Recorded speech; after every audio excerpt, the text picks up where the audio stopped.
دوستان عزیز سلام.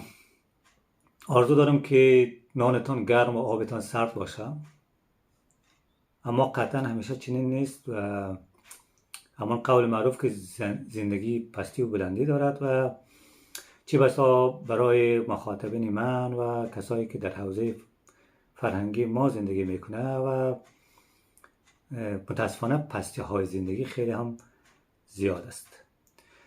خب بگذاریم از این قصه تلخ روزگار که هر آن اتفاق میفته. من بخواستم بسیار کوتاه یک بار دیگر در مورد زمان و وقت بحث کنم. چند ماه قبل ویدیوی در مورد وقت گذاشته بودم و تلاش کرده بودم تا جای آن را توضیح بدهم و بحث‌های فلسفی هم در مورد وجود دارد که برخی دوستان در آن مورد اشاره کردن که من به این باورم که حداقل از طریق چنین برنامه مجال برای آن زیاد نیست، هم زمانگیر است و هم فهم آن یک مقدار مشکل تر است. امروز فقط میخوایم یک مثال بگویم و همین مثال را بخوایم توضیح بدیم. ما در هر 24 ساعت یا یک شبانه روز وقتها و مقطع زمانی خاص برای انجام بعض فعالیت‌ها و نقشه‌ها داریم که باید او را انجام بدیم و اگر همان را از دست دادیم در واقع ما فوت وقت کردیم و از یک کار پس ماندیم. مثلا ما زمان مشخص داریم که صبحانه خود باید در چه زمان صرف کنیم و این زمان و این مقطع زمانی مشخص است و این کار را باید بکنیم. مثلا ساعت 7 صبحانه میخوریم و بعدش هم باید آماده شویم. ساعت 8:30 مثلا باید در دفتر یا در مکتب یا در دانشگاه یا در جایی که فعالیت میکنیم باید خود برسانیم. اینمی مقطع زمانی باید مراعات شود. حالا فرق نمیکنه که تو مثلا در تابستان هستی یا در زمستان، مگر ای که نیم ساعت یا چیزی کم یا چیزی بیش از طرف نظام و سیستم حاکمیت تغییرات در فعالیت های زمانی ما با وجود بیاید. در غیر آن ما باید همین کار انجام بدیم. واضح تر اگه بگویم، مثلا به طور مثال در نیمکره جنوبی در همین زمان ساعت شاید 8:30 بجه PM بعد از وقت شام شود، ولی در زمستان ممکنه 5:30 بجه شام شود و ما مثلا یک مقطع زمانی تعیین کردیم که ساعت 7 شام باید غذا بخوریم. ولی اگر ما به این باور باشیم که باید حتما باید شام غذا بخوریم و تاریک شب غذا بخوریم، ما در واقع دچار مشکل میشیم. در زمستان ساعت 7 مثلا غذا میخوریم و بعدش هم مثلا ساعت 9 به خواب برفتیم تا صبح خواب ما تکمیل باشه و بیدار شویم و با کارهای روزانه خود برسیم. ولی وقتی مثلا تابستان میشه ساعت 7 روشن است، اصلا آفتاب است، همه جا روشن است. خب بیایم که وقت غذاش نمیگن نه بابا هنوز شام نشده. بسیاری ها به این باور هستن، چنین برخورد میکنن بگذار تاریک شود.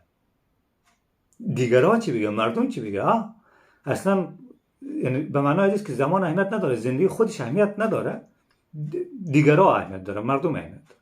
خب چی وقت باید غذا بخوریم؟ مثلا 8:30 تاریک میشه، ساعت 9 باید بخوریم. خب 9 تا 10 غذا خورده باید چی زمان بخوابیم؟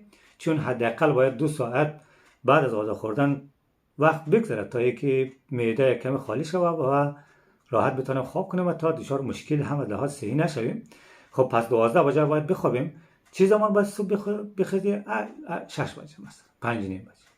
در این صورت چیکار میشه که خواب شما تکمیل نمیشه و وقت خواب انسان تکمیل نباشه اولین نتیجه آن هم است که ما تمرکز ما کم میشه و فردا نمیتونیم که کار خود درست انجام بدیم.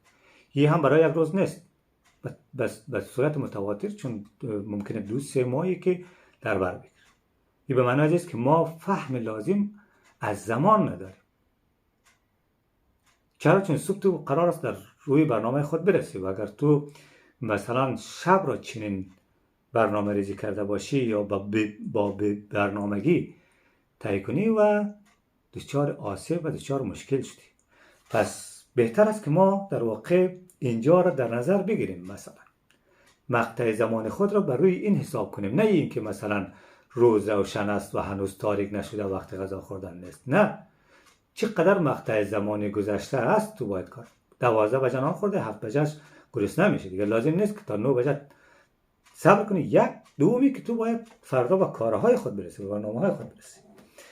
من فقط خواستم همین را با یک مثال کوتاه برای مخاطبین خود همین را توضیح بدم که یعنی زمان را که من میگم با همین مثالهای کوچک و مختصر میتونیم که یک فهم لازمی و ضروری از آن داشته باشیم. و تشکر از این که بیننده ما هستین و لطفاً با سابسکرایب خود به ما انگیزه بدین که چیزهای بیشتری را بارگذاری کنیم، چیزهایی را که با مطالعه روزانه و مشاهداتی که هر روز از واقعیت‌های جامعه داریم و چیزهایی که فکر میکنم و شما هم شاید چنین تصور داشته باشین که آموزنده است و برای راحت کردن زندگی ما اهمیت دارد.